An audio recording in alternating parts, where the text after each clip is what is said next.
this archaeology. Get out of there, Dan.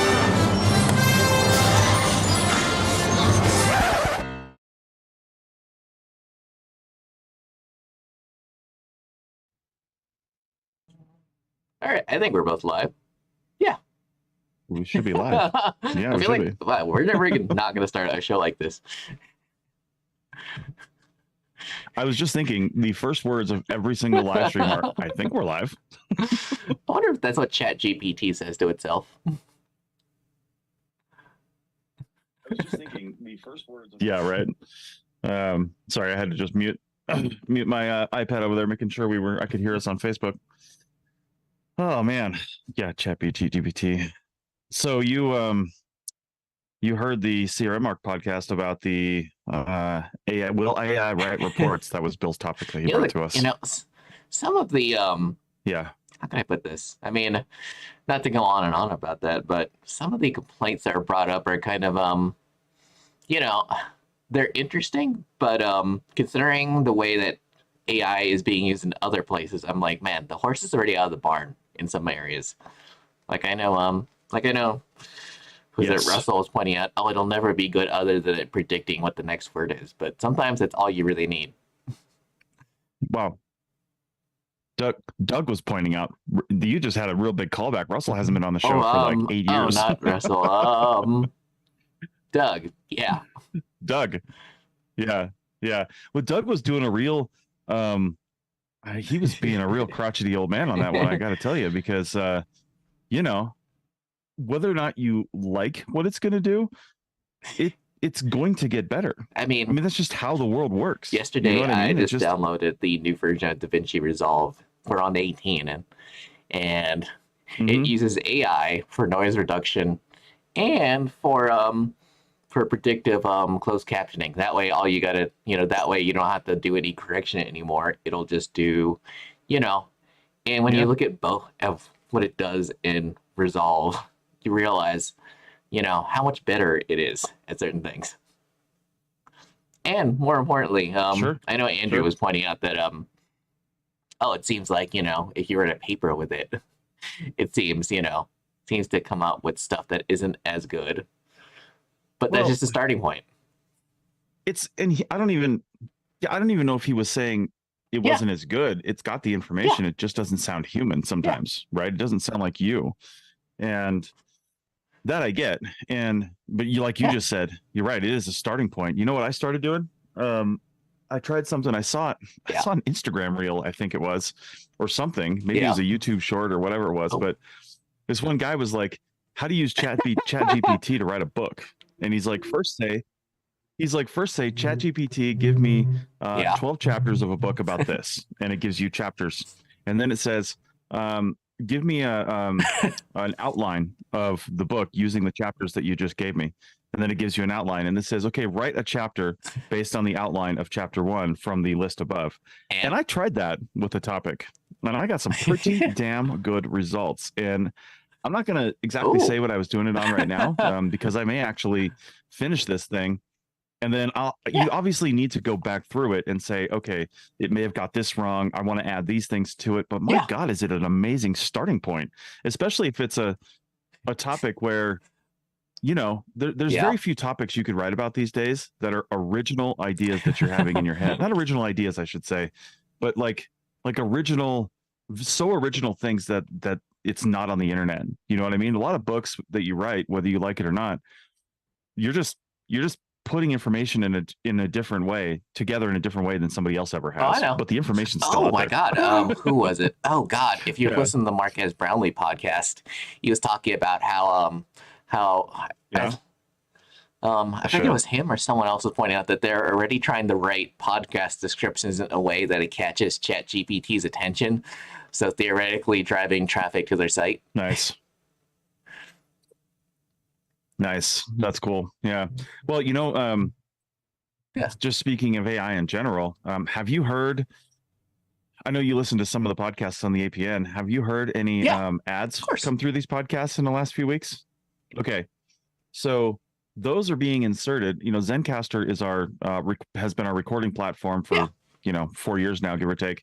And as of December, they became our hosting platform as well. And as of about 3 or 4 weeks ago, we accepted programmatic ad insertion agreements where basically we have no control over the ads, and they use they essentially use intelligent machine learning to scrub our shows and say, here's the kinds of things that they're talking about on the shows, and here's some advertisers that are looking for these types of topics or keywords or something like that. And not only that, but they scrub the show to find out where to put the ad. Like we have this sound effect that I've been using for years. That's like a shoop shoop. It's actually a jet sound that's sped up and compressed. But it's a shoop shoop in out sound, and all I have is that. And I didn't even tell them what the sound was or where it was, and the AI knows where to put it. Now I've heard a few of those, and sometimes it doesn't quite get it exactly right, but it's freaking close enough. You know what I mean? And it is right on there, and that is AI figuring out how to do that. There's no human behind that saying we're going to put the ad here. It's kind of like how good it is. God, on Archaeo Field Text, someone was asking, one of those rhetorical questions where they already had their answer, namely what sort of digital camera I should get for the field, and everybody was like, use your phone. And then of course there are always the old people who are like, get a DSLR, blah blah, and this one person was complaining about how phones use AI to like make the pictures look good. And it's like, of course they do. even they do. Like Sony is incorporating the same AI that they use in their phones in their damn cameras. Yeah. Of course not. Yeah. Why wouldn't they? Yeah. But yeah. But I'm sure just like anything else, like there's definitely apps you can download where you can get a unadulterated image. If you're just using the phone's built-in camera, it's going to do whatever it's going to do what the software tells it to do. But there's definitely apps like ProCam and stuff like that where you can do like raw photography, but that's, and not have it it doesn't altered. look as good. So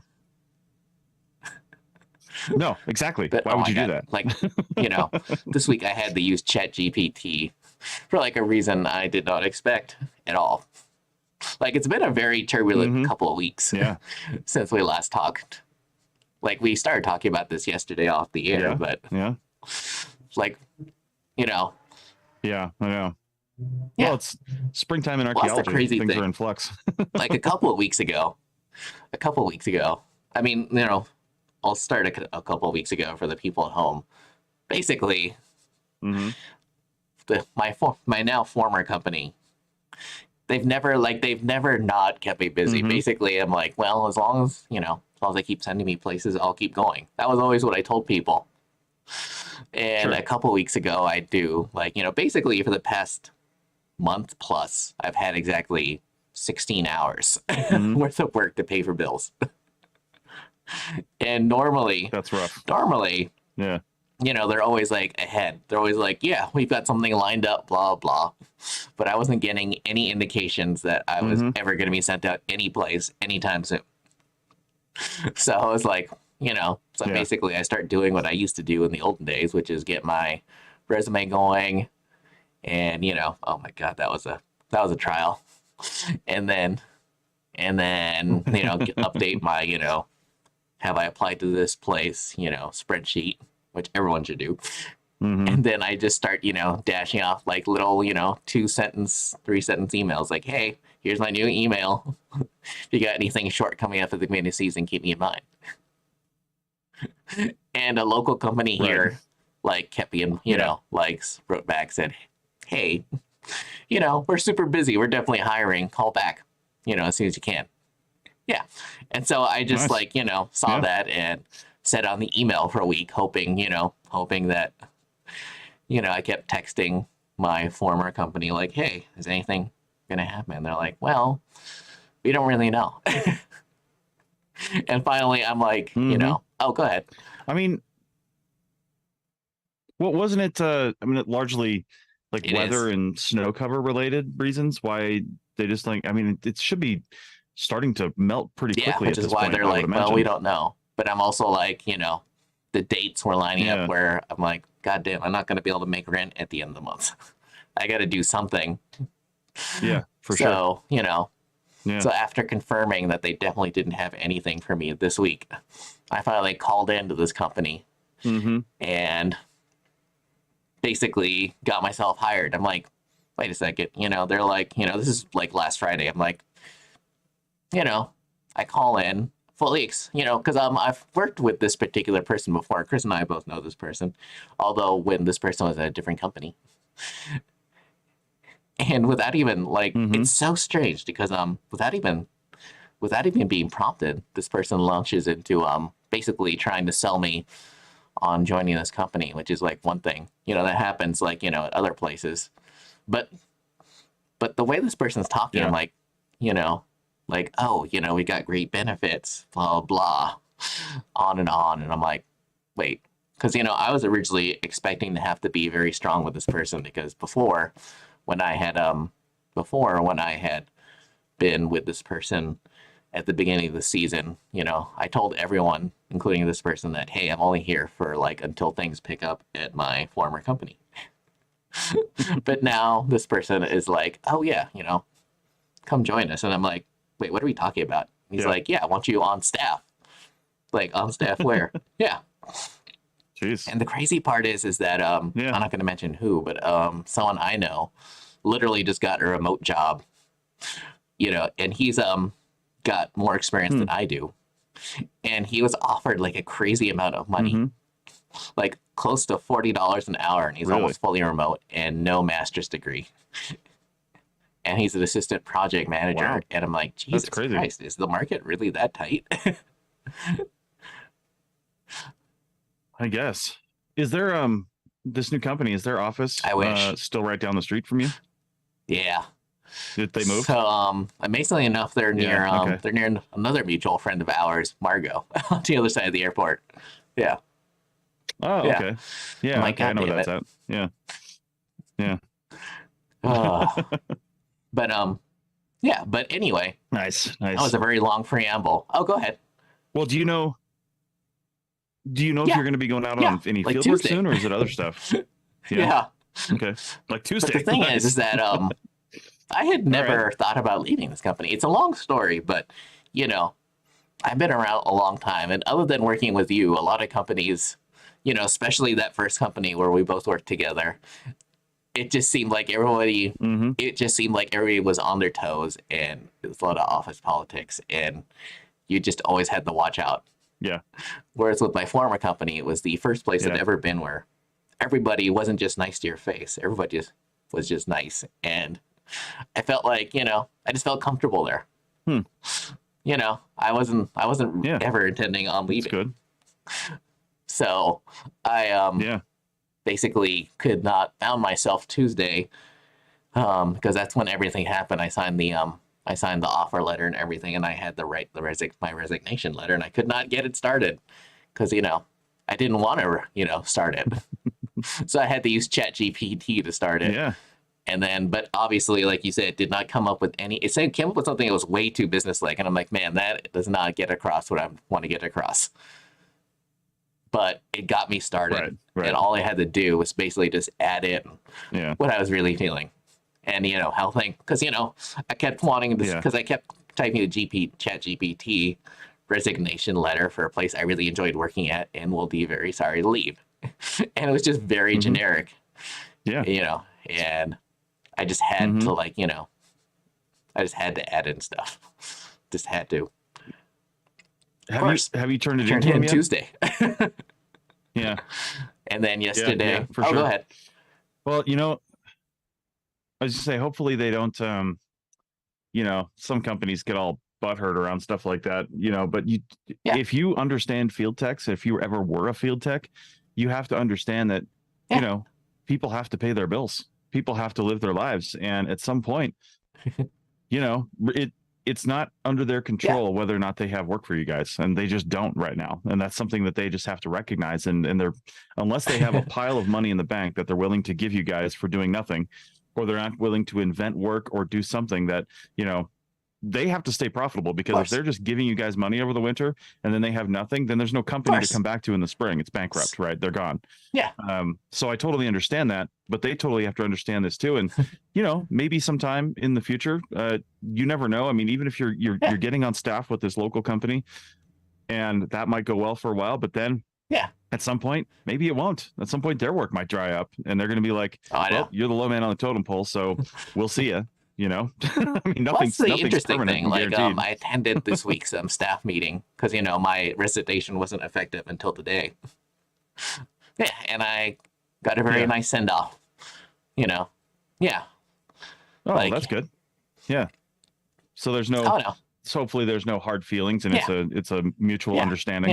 That's what you want. And I was told, not over the meeting, but over the wait, was it over the meeting? Basically, I was told, if you ever want to come back, you always have a home here. And I was like, oh, thank goodness, because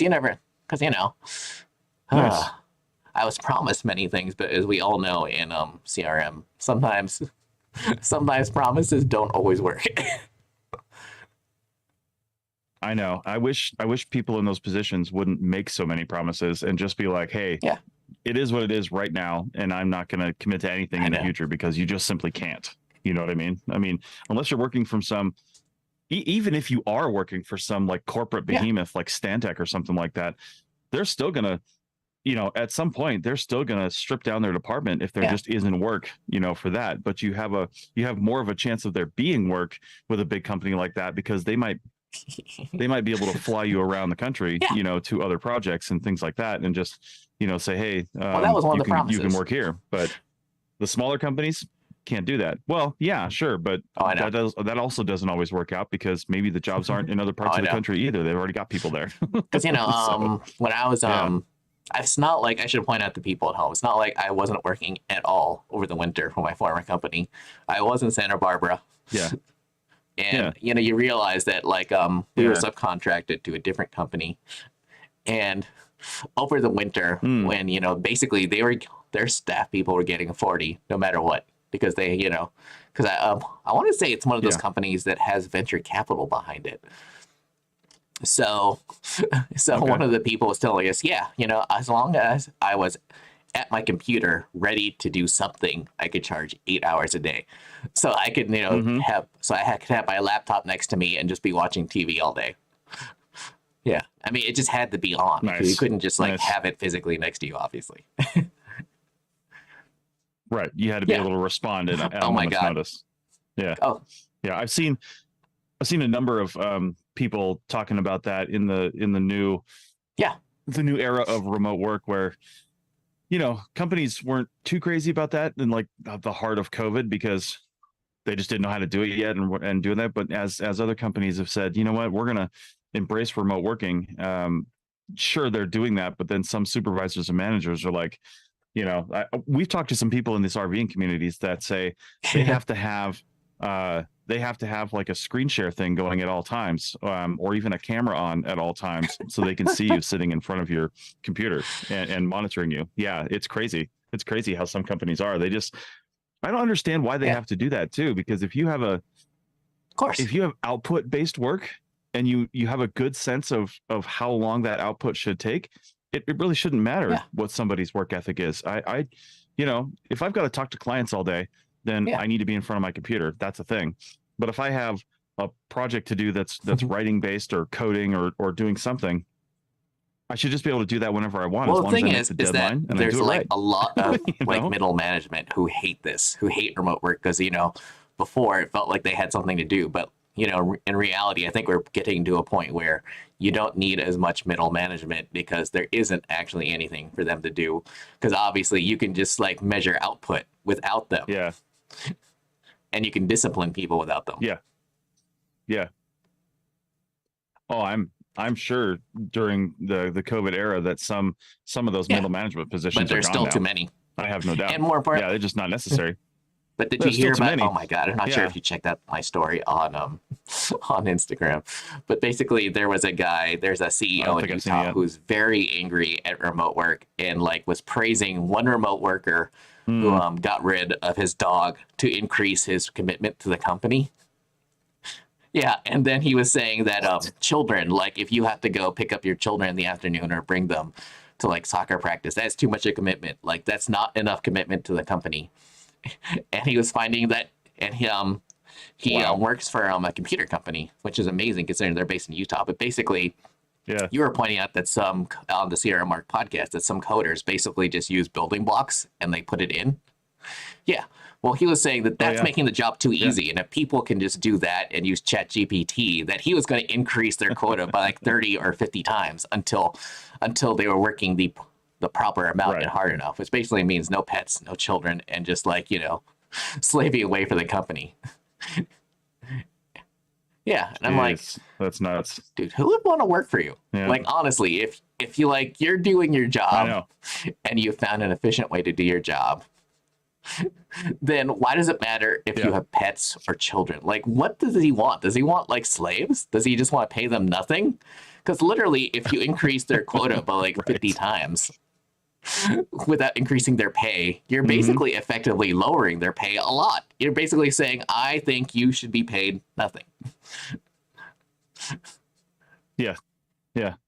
It's nuts. Sometimes when I'm just like, you know, I like to watch Weather Channel videos before I go to bed because they're just great. I love them. But sometimes there's not very many, right? Because it's like a weekend and they just don't put them together on like a Saturday and Sunday. But I'll flip over to news and just like Apple News, and you know, you want something light. So a lot of times you just click on like a BuzzFeed article or something like that. Look at all these instances where employers are just being dicks to employees, and employees will post up these notices. And there was one where this this one guy posted up, or I don't know if it was a guy or a girl, but somebody posted up in the thing that said, hey, you know, or somebody took a picture of a sheet of paper because they had won an extra 10-minute break. But to use the 10-minute break, they had to give 24 hours notice that they were going to use their 10-minute break. And there were all these conditions around it too. And they're just like, I'm just like, you know, we are pretty fortunate to work with some of the companies that we do, because even though, you know, certain CRM companies might be, you know, have some overbearing, you know, big brother type attitudes, it is nothing compared to most of the work conditions people have to deal with in the real world. It is crazy. Oh my God. Yeah. It is just nuts.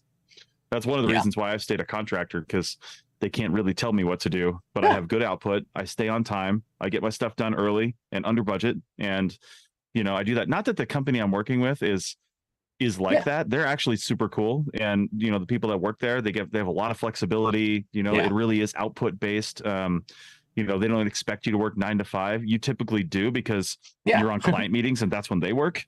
So it just kind of works out that way, but you don't have to, you know, I mean, it's like I have meetings at 10 o'clock at night. And when I have meetings at 10 o'clock at night on the Pacific Coast, I don't start my day till like 9:30, 10 o'clock the next day sometimes, because I had a 2-hour meeting the night before. Well, I mean, and that's okay. I mean, you know, there's like, but you're dealing with time differences. I am. And that's my point though, because I have clients around the world, and the company understands that flexibility, right? They understand that, hey, you know, we don't care when you work, as long as you get this, stuff done. You know, when you were talking, by the way, you're talking about the Weather Channel. So, you know, it reminded me of something I literally just started doing last week. For some strange reason, you know, there's like, you know, it's a weird matrix of like connection. So I was watching Adam Savage on YouTube, his tested channel, and he was inspired to buy a microscope with a camera, and he was showing it off, and he's saying the reason I was inspired to buy that is because my absolute favorite channel now is called Wristwatch Revival. And I was like, neat, I'll go check that out. And it's like, you know, basically it's this dude, you know, and there's like a whole genre of this, but it's this dude repairing watches. Like he'll buy a watch off eBay, and then he'll disassemble it. You know, he'll do like, you know, he'll do what a watchmaker will do when you bring it in. Basically, he'll disassemble the watch, he'll clean it, he'll, you know, reassemble it and get it lubed and get it running properly. And he like does this for an hour, and he's like narrating, and it was the most shockingly hypnotic thing ever. Like literally, I was like, you know, there are all these people in the comments saying, I can't believe I just watched an hour of this. Like, but it's like so awesome. Like, you know, I learned a lot, and you're doing something awesome. Keep doing what you do. And the thing is that he's making this wristwatch revival. He's got like hundreds of thousands, if not closing in on 1 million like subscribers, and like many of his videos have like multiple millions of views. So he's like making money from the Oh my videos, God. and then he's got Patreon, so he's making money from Patreon, and more importantly, he's repairing these Right. watches to sell them. So like, you know, he'll get like an old Rolex off eBay, and it's like listed as not running, and then he'll crack it open and he'll show it to the audience. They'll be like, oh man, there really isn't anything wrong with this watch. It's just been sitting in a drawer for 50 years, and all it needs is to be cleaned and then reassembled and oiled, and then I can sell it. So basically, he's making as much money as you can basically shake a fist at. Right, right. So he's making money off not only selling the watches, but and his millions of Patreon. YouTube views. Yeah, yeah. You know, isn't that a crazy thing? I've, you know, you're probably in circles where it's really accelerated, but I've seen people. I've just heard people, you know, chattering on the internet occasionally where they're doing a thing, like repairing watches, and they're doing it for a living, and they decide to film it on YouTube, but then the YouTube income starts to outpace the, you know, outpace the actual income from the thing you're doing on YouTube, and then you're like, well, maybe I can just stop doing the thing, but you can't do that because that's the thing that's creating your YouTube videos. Well, the thing is, like, what thankfully do you do? for the, a lot of people who are doing these watch repair channels, it's like it's their like they like watches, and being able to repair watches is the only way they can afford some of these. Like the like Wristwatch Revival, there was a watch he got off eBay for relatively cheap that he would basically never be able to afford in real life because it's a super rare watch. It was only produced for a few years, and it's like a good one in running conditions, like $10,000. Yeah, so basically by being able to repair it himself, he was able to get this watch for obviously a lot cheaper. You know, and I was thinking, man, I want to buy more watches. And, you know, because, you know, ironically, I really enjoy Seikos, but a lot of repair people won't work on Seikos because they're like, well, just throw it away and get a whole new watch. It's like a budget watch. And I'm like, no, but I really like it. Like my first field watch. It's hard. Sometimes it's hard to get people to convince people to give it a tune-up because, you know, it was in its time a budget watch. But now, thanks to the fact that it's discontinued, it is actually very hard to get one new or used at a reasonable price. But repair people still refuse to work on it. So it's like, wow, I wonder if I could just teach myself how to repair it. I could keep it going. I mean, it probably just requires some fine tools, some fine motor skills. I mean, I already taught myself. You know, one of those. I mean, I already taught myself ones. how to do camera repair for the same reason. Yeah. I can imagine camera repair is a little bigger than watch repair, but still some fine controls inside those cameras sometimes. All the places, like, you know, a lot of places won't repair vintage cameras, especially the kind I've got, because either A, they don't have the person who can do it, or B, they're just too busy. Like there's one, like the best place I was looking up in California, like they've got like a little forum that says, we currently can't accept any more work. We basically are full up, but send in our email address and we will get back to you when when our repair queue is open back up. Yeah, so I'm like, oh my God. That's crazy. So that's how I got all my cameras running. That and the fact that I had lots of time. Yeah. Nice. It's nuts that a place like that is just like full up on repairs. It's like, what's happening? Do people just have a lot more older cameras that they want repaired, or is it I mean, it's just, I mean, if they're professionals, they probably just buy a new camera and make sure that they can still keep doing their work. But is it still makes sense unless you're an enthusiast like you are? I mean, you use your old cameras too, but I mean, to be honest, you're like a hobbyist with the camera stuff. So you like the vintage cameras, you like doing those sorts of things. So I could understand that, but there's enough of those types of people that these guys are just sucked up. I mean, it can't be cheap to have your old camera repaired to put things either, in perspective, Kodak has had to basically go on a hiring spree and raise the prices of film, almost doubling them to like try to get people to buy less film. And yet their demand has not gone down. Right. And, you know, I mean, even Polaroid, which literally has exactly one factory left in the world, literally has like had to go on a building spree to attempt to keep up with demand.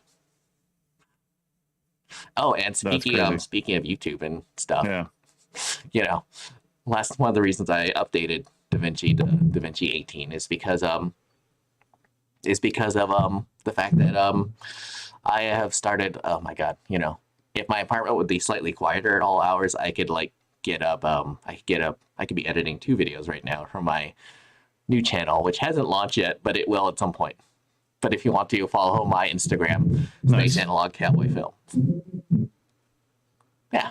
And it's interesting, my Instagram actually has been attracting a lot of attention from photographers. Like some of them are really good. I'm like shocked. Like, oh shit. Really? Because some of my favorite YouTubers, you know, the photography YouTubers, like they were able to quit their day jobs just thanks to their YouTube channels. And I'm like, man, like I literally can do a better job than you guys at this, and my photography is actually better. I mean, you know, half of the success on YouTube like that is just being consistent and continuing to put stuff out. You know, that's half of it. The other half is having something people want to watch, you know, and then being able to find that audience. So yeah, it's crazy. I've seen a number of like RVing YouTube channels and things like that I'm like, how do these people have 200,000 subscribers? You know what I mean? There is one RVing couple.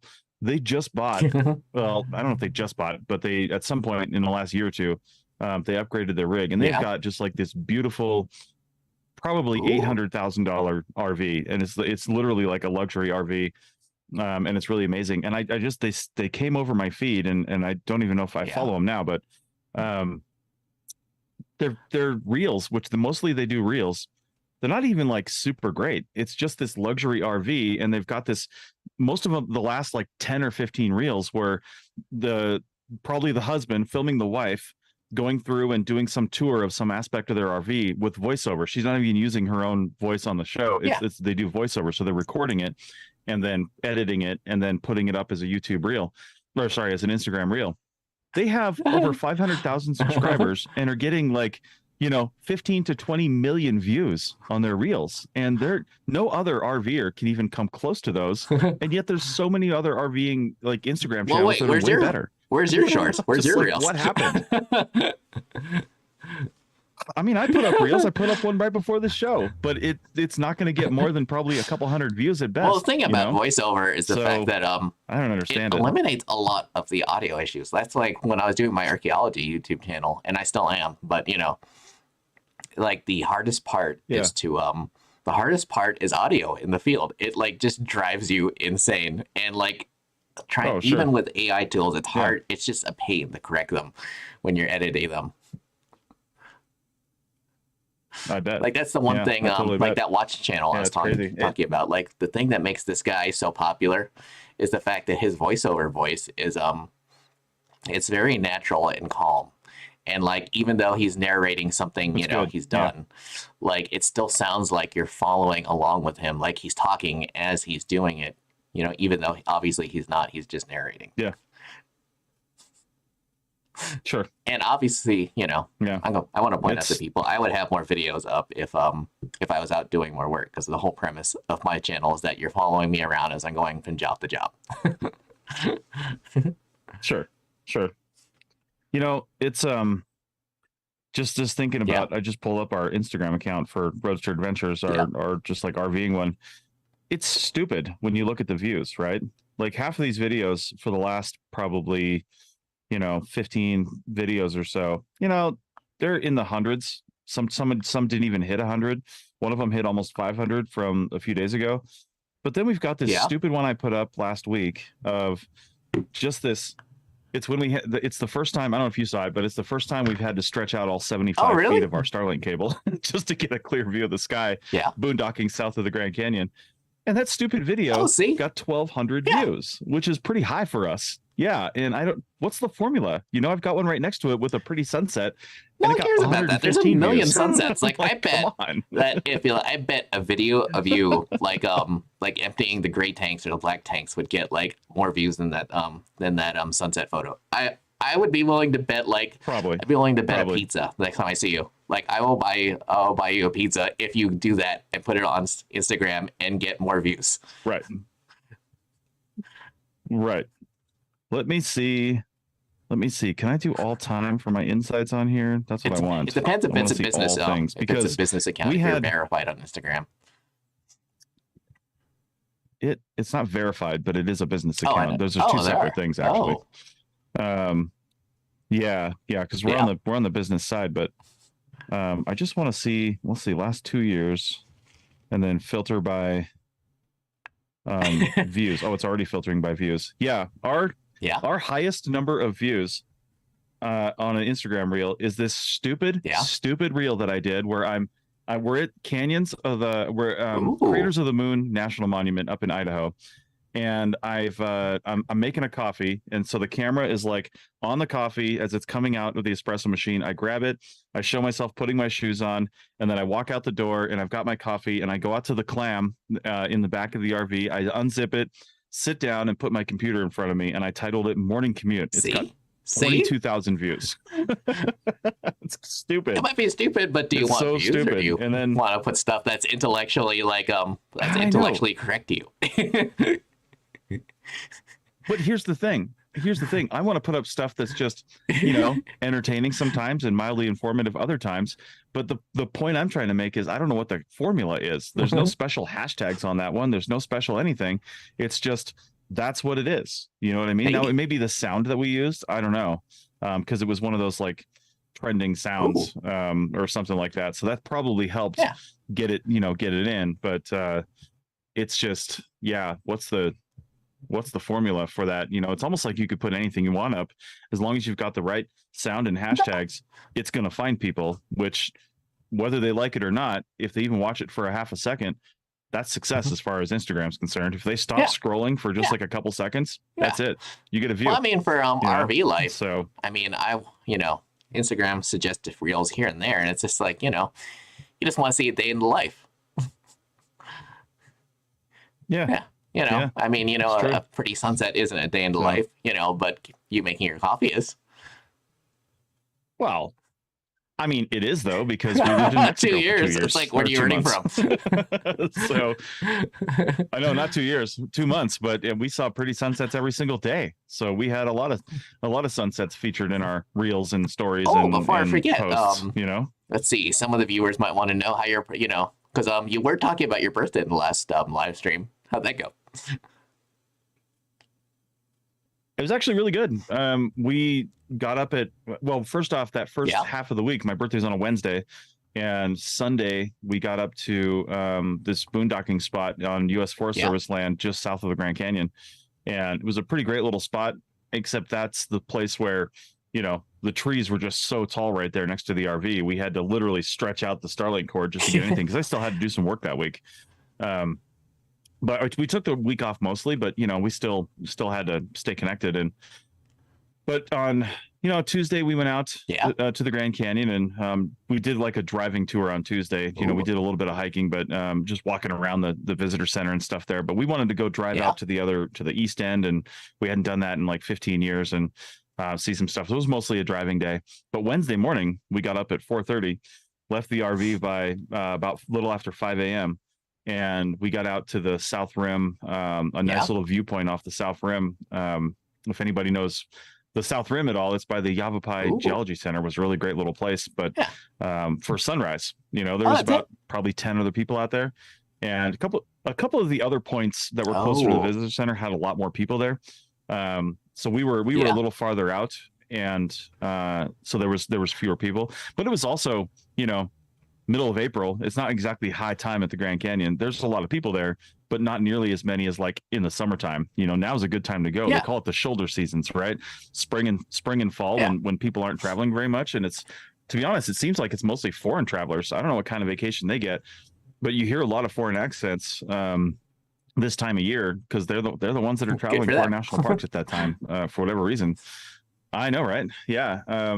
So we did that, and then we went the South Rim west side, leaving right from Grand Canyon Village. You can't actually drive it unless you've got a special permit to get to the end, like you're going to overnight down to the bottom of the canyon. There's some parking out there, so you can get a permit to do that. But you have to take a shuttle bus out to it's like 8 miles out to Hermit's Rest, which is the furthest point you can drive. The furthest point the shuttle bus can drive. And there's different stops along the way, and then on the way back it stops at only like 3 of them. It's like an express bus on the way back. So we wanted to go out to Hermit's Rest just to see it, and we didn't like have a ton of time that day, so we decided to just start walking from the South Village, and we ended up hiking about a little over 6 miles before we jumped on the shuttle bus and did the rest of it out to the Hermit's Rest, because it was just taking too much time.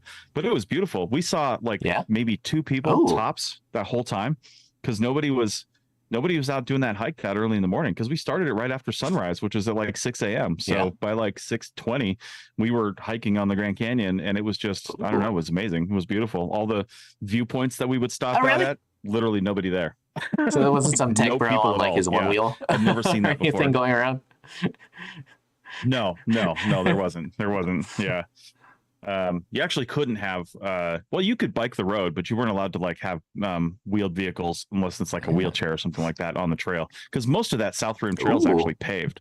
There were some pretty big sections that were dirt, which would have been difficult for, say, wheelchair access, but most of it's actually paved. So it's for like 8 miles all the way out to Hermit's Rest. I think there's probably a couple mile section that's not paved, which would be really challenging for some people, but otherwise, yeah, it was great. It's a nice, easy hike. It's it's mostly flat the whole way, but it's just the views. You're just like literally on the rim of the canyon the whole entire way, and it's worth doing.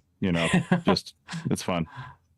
Yeah, so that's what we did, and we finished that up. We got back to the RV about 11 or so, and had some lunch, and then packed up the whole RV, and then moved it 60 miles south to Williams, Arizona, and where we were having a park for the rest of the week. The Grand Canyon Railway RV Park, and then we had some dinner and stuff at a place nearby, and on Wednesday, and then we went to bed early because we were just like exhausted. But Friday we did the Grand Canyon Railway. That's why we were there. So we got on the train, and it's a whole like 2.5 hour ride up to the canyon. It's a very slow train, 2.5 hour ride up to the canyon, with some people doing like tour guidey like stuff, and they had snacks and drinks and things like that. And it was a really cool car because we did it up. We got the luxury dome. So we were sitting up top, and it was really cool, windows up there. And the whole bottom of the car that we were in was just like, and you can see this on our Instagram, it was just like, those like fancy couches and stuff. And there was almost nobody down there. People were sitting up top. We'd go hang out down below. There was a bar down there, and then those couches. And then just like, you felt like you were on a train in the 30s. It was super cool. And then you get like a little over 3 hours up in the South Village, where we ran around and saw some stuff that we hadn't seen. We had lunch at one of the lodges, and then took the train back. So it was pretty fun. Yeah. But yeah, it was a busy week. A busy week off. Now we're down here outside Tucson. I know. Well, yeah. But now we're down here outside Tucson with our same RVing group we see doing things with for their Arizona wine convergence this week. But we're leaving tomorrow. Because I was going to say Tucson's one of those places where they seem to be doing their best to make e-bikes unwelcome. At least if you believe some of the YouTube channels that are dedicated to bikes. Yeah. I mean, we're like an hour outside Tucson, and we just passed through it, so we're not actually in Tucson. But yeah, I don't know. So it wouldn't surprise me though. But isn't it's not ASU, it's Arizona University of Arizona, I think, is in Tucson. You'd think they'd have a lot of e-bikes. You'd imagine that past a certain point it's just too hot. Yeah, well, that's true. I mean, speaking of which, so go ahead. I know we're going to Palm Springs.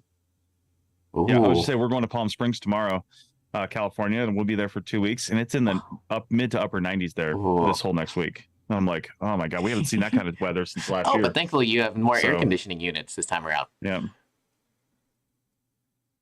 We have the same number of air conditioning units, but they're more powerful and less energy reliant. So we have two 15,000 BTU air conditioners, whereas our last RV had two, I think, 12,500 BTU air conditioners. So even that extra little bit, this thing does pretty good. We haven't been in super hot weather in this RV yet. This will probably be the hottest we've been in when we get to Palm Springs tomorrow. Wow, tomorrow. We'll see how it does, because we're probably going to spend the next 2 weeks inside. Yeah, we got to drive out there tomorrow. Wow. This whole thing ends, and then we've got like a 6-7 hour drive to Palm Springs. Worst. So It isn't an RV. It's not bad in a car. I could do a 10-hour drive all day in a car. Ooh. The RV is exhausting to drive. It's just, it feels like, Yeah. I mean, this is way better than our old RV because it's got adaptive cruise control and automatic braking and just like all kinds of stuff. But it's still like you're always just like super paying attention, and you know, you just, I don't know, it just feels like a lot more. Well, you the know, thing is, we is stop that pretty frequently too, though. you know, yeah, go ahead. let's see, on the CRM Arc podcast, everyone was trashing on self-driving. But the thing is, you don't necessarily need it to self-drive. All you needed to do is to AI to do is to like smooth out your driving experience, like improve Sure. adaptive cruise control. You know, you don't. I mean, anything you can do to like make the drive a little easier. Dude, I don't. These people that are so down on that kind of stuff, they've never been in a vehicle that's doing that. And because my sister-in-law's SUV, it's an Escalade, a Cadillac Escalade. That thing, if you have the GPS navigation turned on, and then you basically turn on all the other assistive driving things, you can literally take your hands off the steering wheel. It will change lanes. It will change lanes and then change back, and it'll stay in whatever lane you want it to stay in. But if there's a car in front of you going slower, it will literally get over because it looks for traffic, and it will get over and then come back and get into the other lane, doing the speed with adaptive cruise control and all that stuff. If you've got to exit, it comes up with a big warning thing that says, hey, put your hands back on the steering wheel because I'm not exiting for you. But on like highways and stuff, it's amazing. It is literally full self-driving. You know, every once in a while it says you need to put your hands on the wheel because you still need to pay attention. And I think that's more regulatory rather than software. Like they're requiring that so people feel better about themselves. But it's also another set of rules. You know, we can talk about that in a sec, but keep going. Yeah. Well, along those lines, and I know you'll enjoy this, I saw an article just the other day, and then I started looking at it a little closer because I'd kind of forgotten. But, you know, back in 2019, I think it was, I put my $100 down about 2 days after the Cybertruck announcement came out. Yeah. Well, I'm not going to get it back because I'm probably going to get a Cybertruck. Here's the thing. They announced... And everybody's still saying, you know, Elon Musk has announced this several times and it hasn't come true. But the real watchdogs, and if you read the real reports, the real watchdogs know that they're building, they're in production on a brand new facility for the Cybertruck down in Texas. And it's one of the big challenges is the cold rolled steel that it's made out of. Apparently that's a really hard thing to make in any sort of production sense. And it's so it's just been challenging trying to get that done, and then supplies and stuff like that. But they're on track to start producing the truck by December of this year, and have it start shipping. And I looked at my my number, my reservation number, basically, and they've got all these things that tell you, you know, based on where your reservation number is, because Tesla just has a reservation number system that's not model specific. It's just the number just keeps increasing from the first time they started selling vehicles, right? So they know about where the reservation numbers were when the Cybertruck was announced. So all the people that were making reservations when it was announced were also lumped in with people making reservations for other vehicles too. But the Cybertruck had, of course, millions within the first week. So, but I'm like number 230,000 or something like that in Cybertruck land. And everybody's saying, given how the other vehicles ramped up production, and the fact that they sell the biggest models first, which I did not get. I got the middle one. They sell the biggest models first, the more expensive ones. And then it's usually like VIPs and, you know, celebrities and people that are going to be influencers and stuff that actually get to jump the line, and they're going to get theirs first. That's always been the case. And so even with all that, if they stick with production schedules like they have with other models, it'll probably be still a year to a year and a half after they start production. Well, you know, I mean, there was one other thing I'll talk about, but I will say that I've been seeing so many Rivians, both the pickup truck and my first SUV here, and they're shockingly impressive up close. Yeah. They look great. Yeah, I saw like 3 of them on the way down here. You know, the thing I wanted to mention about full self-driving is the fact that Mercedes-Benz, because there's like varying levels and certifications. And right now, the reason why you have to put your steering wheel on, you know, you have to put your hands on the steering wheel for certain things is because with the level of self-driving that cars have now, the liability is still on you. Mm-hmm. Which is why, even if self-driving fails, like, in some of those Tesla incidents, it does not matter. You're still liable. The next level Sure. is where the manufacturer feels confident enough that they actually take on the liability. And the first system where a manufacturer feels confident enough for that is being introduced by Mercedes-Benz sometime in the next year or two. Yeah. Yeah, so if you get into an accident with it, no matter what, Mercedes-Benz is liable, which I think is I mean, that sounds crazy to me, but also it makes me think, wow, that's got to be an awesome system if they're that confident. Yeah. I mean, it has to be, right? Yeah. Yeah, that's crazy. And it would be probably only circumstances where, the vehicle was at fault, of course. If somebody smashes into you, then they're not liable. But yeah, anytime where the vehicle's at fault, that's nuts. I mean, it must be to the point where you don't have to pay attention anymore either, probably, because of course. Otherwise, which I think is super cool. Isn't that the dream? Like, like you were mentioning your 6 or 7 hour drive. Isn't that like the dream to like be in the back of your RV, just like maybe sleeping in? I mean, you know what? Same here. I love driving in general. And I really love driving the RV. It's actually super fun. I really enjoy the big rig aspect of it all, and just like, it's a very smooth RV to drive. I enjoy the challenge, but sometimes I would love the opportunity to just like, turn on the autopilot and then walk in the back and just like chill for a bit, get some work done, do something. Yeah. So, that would be really cool. And especially car driving. Like sometimes you just want to go out and drive and have a nice fun drive, but like most of the time you're just commuting, and I'd rather just not do it. This is the thing that really pisses me off about some of the CEOs that want us to go back to work, at the office, is the fact that they weren't factoring, I mean, for me and for a lot of archaeologists, our drive is factored into our pay and our time and everything. But like, a lot of companies basically are getting like free work and free money out of you with that commute. And like a lot of these people who want you to come back to work don't see that like forcing you to drive like an hour and a half. Like that's free money. That's like money they're giving you. And it's like, dude, at a certain point, we're basically being underpaid. I forget what philosopher it was, but like there was a certain philosopher. God, was it the dude? Was it Adam Smith? Well, someone was pointing out that during the early days of capitalism, when everyone was coming up with the philosophy that that we would just reach an apogee of work where people would be able to do less and less work for the same amount of money. But it seems like a lot of CEOs are intent on reversing that and basically, keeping as much money for themselves as possible, while increasing work productivity for no particular practical reason other than to make more money. Right. Well, I mean, that's capitalism. That's what they're going to do. It's hard for it's hard for people in that position not to think that way most of the time. I feel like, because they spend the whole time getting their company to the point where they're trying to make as much money as possible for investors, to stay viable and do all those things. And then at some point it's like, you're starting to replace employees with other processes, and, you still just keep making more money. And that just always keeps being the goal. You know what I mean? Yeah. Where was I driving through? I was driving through Gilroy in February.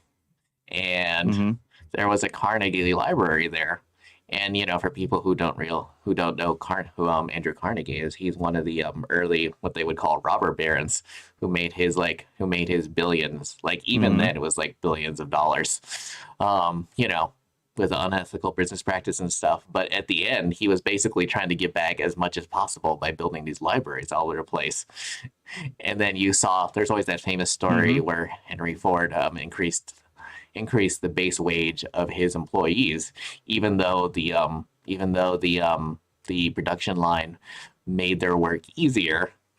He increased their wage so that way they could enjoy the fruits of their labor as well, which was namely building more cars. And yet it seems like CEOs today have the exact opposite point. They, any fruits you're enjoying means it's like stolen from them. And I'm like, dude, like, we can't even have dogs or cats. Like, literally, we can't have pets. Like, that's how much, that's like, that constitutes stealing time from you. I'm like, come on. Right. I mean, literally, we're developing AI, and it's somehow using that for your work is like somehow stealing. Oh my God! Speaking of which, I just had a thought. That's crazy. Like at a certain point, AI, because obviously, like these editing programs are already using AI for for like corrective processes, like like figuring out how to remove S's from your audio, or Yeah. The thing is They're that doing at a pretty good, certain too. point, like I always forget the Adobe program, but that like when you're editing podcasts, you're mostly just getting rid of the ums and ahs and stuff and awkward silences. AI is probably going to get to the point where where basically you can just hit like autocorrect, it'll do most of it for you properly. And once that happens, pod fade will basically it'll only be it won't be because of the editing, because I know the editing can kind of it's very intimidating at first, and definitely is not like the most exciting part of making a podcast. Well, no, and you're right. It's and there's a program that I mean, I've only checked it out a little bit. Anchor. But it's getting better and better. No, Descript. Descript essentially transcribes your podcast, and then you go through, and it'll do this automatically depending on your level, but you can identify vocal crutches and things, and you basically remove your ahs and ums in text, and then it removes that from the audio once you basically send that back to it. And a lot of people are liking how it works, and I'm concerned with things like Paul on the Archaeotech podcast. Sometimes he has like I want to do this, that kind of like or something that turns into a word. I can fix that in audio if I want to. Sometimes I don't, but when I want to, I can fix it. But Descript is not going to be able to fix that. And sometimes, that can be part of like your delivery, or getting across your personality. Oh, sure. I mean, you can't take that stuff out, but for the stuff that you do want to remove, that is difficult for a program like that to suss out. And even if it could remove that part of those like sandwiches and things like that, it's like, how are the fades going to work? Because I always do fades and stuff on either side, so it's not like a sharp point. You can't hear the edit point. It's more of a steep fade, and I don't know if it's doing that either. So, I mean, they got pretty smart engineers working there, and if they can do that, they probably will. But we are coming to the point where, you're totally right. I mean, podcast editing is going to be a flip of a switch, which is going to be fantastic, because I don't want to do it. I enjoy it for the most part, because I like the process, but I don't want to spend 20 hours a week editing podcasts. I really don't. More interesting content, hopefully, because if people can don't have to worry about editing, or it's less intimidating, who knows what we'll come up with. I mean, there's so many things. There's so many things. Like someone was pointing out that YouTube did not want the creators it has. Like, it really just wanted to be TV. And remember, there were all these services that, came up before. Like, they tried, God, I forget, like YouTube Red and blah, blah, blah. Because they genuinely, and so even to this day, people speculate that YouTube does not want, like, those watchmaking videos I watch. They don't want that. They want, like, some celebrity talking about some bullshit, and hawking, like, their vitamin supplements. That's really what they want. And they want people to just watch that and then give them their money, even though that's not really what people want. Right. Because people didn't know what they want. It's like what Steve Jobs used to say: people don't know what they want until they see it. Yeah, until you give it to them. Yeah.